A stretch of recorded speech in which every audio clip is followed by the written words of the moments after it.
শেখ হাসিনাকে অনেকগুলো মামলা থেকে রেহাই দেওয়া হয়েছে তথ্য প্রমাণ না পাওয়ার অভাবে। এসবই ভারতের দয়া। আর সেই দয়ার বিনিময়ে যদি পেট্রোল আসে, ডিজেল আসে, আপাতত সরকারের জন্য এটি বেশি গুরুত্বপূর্ণ। ওই জেলখানায় তাদেরকে বন্দী রেখে নিজেদের ক্ষমতাকে সংকুচিত করা বা ঝুঁকির মধ্যে রাখা সরকারের জন্য নিরাপদ নয়। বাংলাদেশে তেল সংকটে পেট্রোল পাম্পগুলো প্রায় অচল। সরকারের পক্ষ থেকে বলা হচ্ছে যে কোনো সংকট নেই, পর্যাপ্ত তেলের মজুদ রয়েছে। কিন্তু তারপরও সরবরাহ ঠিক রাখা যাচ্ছে না। মানুষের মধ্যে যে উত্তেজনা দেখা দিয়েছে এবং মানুষ যেভাবে যে কোনো সংকটে মজুত করে, এক্ষেত্রেও দেখা যাচ্ছে যে ঘটনা তাই ঘটছে। কোনো গাড়ি বা কোনো মোটরসাইকেল হয়তো সকালে তেল ভরে নিয়ে গেছে, আবার বিকেলবেলা সেই তেল কোনো বোতলে বা ড্রামে সে জমা রেখে আবার বিকেলবেলা তেলের জন্য পেট্রোল পাম্পগুলোতে ভিড় করেছে। ফলে অন্যান্য সময় দেখা গেল যে পেট্রোল পাম্পে যদি সরকারি ডিপো থেকে তেল সরবরাহ করা হয়, যে তেলে 24 ঘন্টা চলে, সেই তেল এখন 3 ঘন্টাতে শেষ হয়ে যাচ্ছে বলে সরকারের পক্ষ থেকে বলা হচ্ছে। অথচ মানুষের যে চলাচল এই সময়টাতে অনেকটা সীমিত। দ্বিতীয়ত সমস্যা হচ্ছে পেট্রোলে এবং অকটেনে, অর্থাৎ মোটরসাইকেল এবং প্রাইভেট যে কারগুলো রয়েছে এগুলোতে, যেগুলো হওয়ার কথা নয়। হওয়ার কথা নেই এই কারণে যে আমাদের গণপরিবহন সবই চলে ডিজেলে। তো ডিজেলে কোনো সমস্যা নেই, এবং যেটিতে সমস্যা হওয়ার কথা এলএনজিতে কোনো সমস্যা নেই। তারপর বিদ্যুৎ প্ল্যান্টগুলো চলে সেই ফার্নেস অয়েলে, এলএনজিতে এবং ডিজেলে, সেখানে কোনো সমস্যা নেই। অকটেন এবং পেট্রোলে যে সমস্যা হচ্ছে, এটা কোনো অবস্থাতে হিসাব মেলানো যাচ্ছে না। এই দুটো প্রোডাক্ট আমাদের দেশে পেট্রোলিয়ামের বাই প্রোডাক্ট, অর্থাৎ আমাদের দেশে যেগুলো গ্যাস ক্ষেত্র রয়েছে, অর্থাৎ আমরা যে মাটির তলা থেকে গ্যাস উত্তোলন করি, সেই গ্যাস উত্তোলন করতে গিয়ে সেখান থেকে কিছু তেলও আসে। এই তেলগুলো রিফাইন্ড করে আমরা যে অকটেন পাই আর পেট্রোল পাই, এটা দিয়ে আমাদের দেশ চলে যায়। এর বাইরে আমরা যে ডিজেল আনি, ডিজেলের মধ্যে পরিশুদ্ধ ডিজেল আনি, ক্রুড অয়েল এবং অপরিশোধিত যেটা ক্রুড অয়েল সেটাও আনি। তো ইস্টার্ন রিফাইনারিতে এগুলো যখন রিফাইন করা হয়, সেই রিফাইন করার পর সেখান থেকে বেশ কিছু পেট্রোল এবং অকটেন পাই। আমাদের দেশের যে চাহিদা, পেট্রোলে আমরা একেবারে স্বয়ংসম্পূর্ণ, আর অকটেন এটা সারপ্লাস থাকে। কাজেই এটা নিয়ে কেন আতঙ্ক ছড়ানো হচ্ছে, কেন লোকজন আতঙ্কে মজুত করছে, কেন ভয় পাচ্ছে, এটা আমি বুঝতে পারছি না। কিন্তু সমস্যা দিনকে দিন প্রকট থেকে প্রকট আকার ধারণ করছে। অনেকগুলো পেট্রোল পাম্পে মারামারি হচ্ছে, কাটাকাটি হচ্ছে এবং গাড়ির লাইন ক্রমশ বাড়ছে। এখন এই যে বাংলাদেশের যে সমস্যা, এই সমস্যাটা বাদ দিয়ে আমরা যদি বিশ্বের অন্যান্য দেশে দেখি বা তাকাই, যেখানে আমাদের মতো গ্যাস ফিল্ড নেই, তো তাদেরকে তো আসলে পেট্রোল, ডিজেল, তারপরে অকটেন থেকে শুরু করে সবকিছু আমদানি করতে। এই সকল দেশে প্রচণ্ড সমস্যা দেখা দিয়েছে। ফিলিপিন্স ইতিমধ্যে তাদের দেশে জরুরি অবস্থা জারি করেছে এই পেট্রোলের সেই বিতরণ এবং বিপণন নিয়ে। নজিরবিহীন ঘটনা।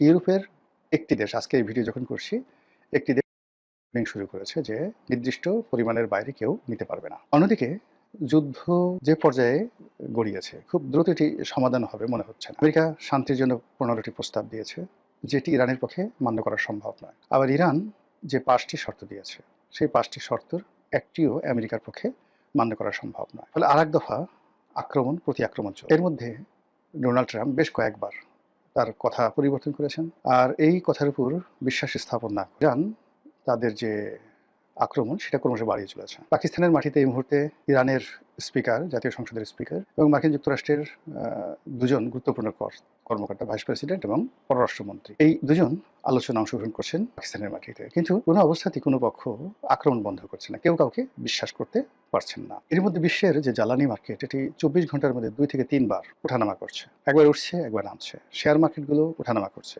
প্রচণ্ডভাবে ওঠানামা করছে। তারপর স্বর্ণের বাজার, এই গত 24 ঘন্টা নয়, 48 ঘন্টাতে 7 বার স্বর্ণের দাম নজিরবিহীনভাবে কমে গেছে। ডলারের দাম ঊর্ধ্বমুখী হওয়ার কারণে স্বর্ণের দাম কমে গেছে। আর মধ্যপ্রাচ্য সহ অন্যান্য যে দেশগুলো, ইনক্লুডিং রাশিয়া, তারা তাদের যে তেলের উৎপাদন এটা সীমিত করেছে। ফলে তেলের মূল্য যদি $300 পার ব্যারেলে চলে যায়, এটি আশ্চর্য হওয়ার কিছু থাকবে না। আমাদের দেশের যে জ্বালানি নিরাপত্তা, এটাতে বৈচিত্র্য আনার জন্য আমরা এলএনজিতে গিয়েছি, এবং আপনারা জানেন যে এলএনজি মধ্যপ্রাচ্যের যে দেশগুলো সাপ্লাই করে তাদের মধ্যে নাম্বার 1 হলো কাতার, এবং কাতারের সঙ্গে মূলত আমাদের এলএনজি আনার যে চুক্তি এটা ছিল। এর বাইরে সিঙ্গাপুরের যে স্পট মার্কেট, সেখান থেকে আমরা মাঝে মধ্যে কিনতাম। সালমান এফ রহমান এই ব্যবসাগুলো করতেন। বিপু ছিল যে তেলমন্ত্রী, বিপু, তার কোম্পানি কাজগুলো করতেন, এখনো তারাই করছেন। তো কাতার সেখানে এলএনজি উৎপাদন বন্ধ করে দিয়েছে। এখন বিকল্প আছে রাশিয়া। তো আমরা রাশিয়া থেকে সরাসরি কিনতে পারবো না, এই কারণ হলো ডক্টর মোহাম্মদ ইউনূস আমেরিকার সঙ্গে যে গোপন চুক্তি করেছে সেখানে রাশিয়ার কাছ থেকে তেল কেনার ব্যাপারে বাধ্যবাধকতা রয়েছে। আর এই কারণে নতুন সরকার তেল কেনার জন্য আমেরিকার অনুমতি চেয়েছে। আমেরিকা সেই অনুমতি দেয়নি এখন পর্যন্ত, বা দেবে বলে মনে হচ্ছে না। বিকল্প থাকে কি ভারত। ভারত থেকে এই রাশিয়ার জ্বালানি এনে আমরা আমাদের প্রয়োজন মেটাতে পারি, এবং এক্ষেত্রে ভারত কতটা সাহায্য করবে, সহযোগিতা করবে, তা আমরা এখন স্পষ্ট নই। ইতিমধ্যে পত্রপত্রিকায় খবর ছাপা হয়েছে যে এই অর্থ বছরে ফিসকাল ইয়ার, অর্থাৎ জুন থেকে ডিসেম্বর পর্যন্ত আজকের এই দিনে বিশ্ব তেলের বাজারে যে অবস্থা, তাতে সরকারকে জ্বালানি বাবদ অতিরিক্ত, আগে যা খরচ হতো তার চেয়ে অতিরিক্ত $4.6 বিলিয়ন খরচ করতে। গড়ে ধরেন যদি 12,000 কোটি টাকা হয় 1 বিলিয়নে, তাহলে প্রায় 55,000 কোটি টাকা অতিরিক্ত ব্যয় করতে হবে সরকারকে এই ফিসক্যাল ইয়ারে তেল আমদানির জন্য। বোঝার চেষ্টা করা যে কি সমস্যা আমাদের মাথার উপর পড়েছে। ফলে সামনে যে গ্রীষ্মকাল আসছে, গ্রীষ্মকাল তো এখনই চলে আসছে, এপ্রিল থেকে এটা প্রবল আকার দাবদাহ হবে। এখন থেকে গ্রামগঞ্জে কিন্তু বিদ্যুৎ পাওয়া যাচ্ছে না। শহরে তুলনামূলকভাবে অবস্থা একটু ভালো, তারপরেও কিন্তু খুব ঘন ঘন, অনেকগুলো এলাকাতে ঘন ঘন। তো যদি বিদ্যুৎ কেন্দ্রগুলোতে সময় মতো তেল সরবরাহ না করা যায়, জ্বালানি সরবরাহ না করা যায়, এটা সরবরাহ করার যে চুক্তি, বিভিন্ন বিদ্যুৎ প্ল্যান্টগুলোর সাথে যে সরকারের চুক্তি, সেই চুক্তি অনুযায়ী নির্দিষ্ট মূল্যে প্রয়োজনে ভর্তুকি দিয়ে এই তেল সরবরাহ করবে সরকার। সরকার যদি সেই তেল সরবরাহ করতে না পারে, তাহলে বিদ্যুৎ কেন্দ্রগুলো চলুক বা না চলুক, সেক্ষেত্রে সরকারকে ক্যাপাসিটি চার্জ বাবদ বিরাট অঙ্কের অর্থদণ্ড গুনতে হবে। এই যে ত্রয়ী সমস্যা, সারা দুনিয়াতে সমস্যা, আমাদের যে জ্বালানি যে নিরাপত্তা, সেই নিরাপত্তা এলএনজির যে সংযোজন, তার সঙ্গে সঙ্গে এই যে যুদ্ধ, এই ত্রিমাত্রিক সমস্যার সঙ্গে আরও 3টি সমস্যা। 1 নম্বর সমস্যা হলো আমাদের টাকা নেই, দেশীয় মুদ্রা নেই, বিদেশি মুদ্রা নেই। 2 নম্বর সমস্যা হলো সরকার একেবারে নবীন, এখানে কারা আমদানিকারক, কারা রপ্তানিকারক, এখানে কি সিন্ডিকেট রয়েছে, কোনটা পজিটিভ কোনটা নেগেটিভ তারা সেটা জানে না। আর এর বাইরে যেটা রয়েছে সেটা হলো আওয়ামী লীগ, জামাত, অন্যান্য যে সমস্ত লোক সরকারের ভুল ধরার জন্য 10 পায়ে দাঁড়িয়ে আছে, তারা প্রতি মুহূর্তে জনগণকে উত্তেজিত করে, বিভ্রান্তি ছড়িয়ে, নানা রকম ভুয়া তথ্য, অপতথ্য প্রচার করে রাজপথকে সয়লাভ করে দিয়ে জনাব তারেক রহমান সাহেবের জীবন হারাম করে দেওয়ার জন্য প্রাণান্ত চেষ্টা করবে।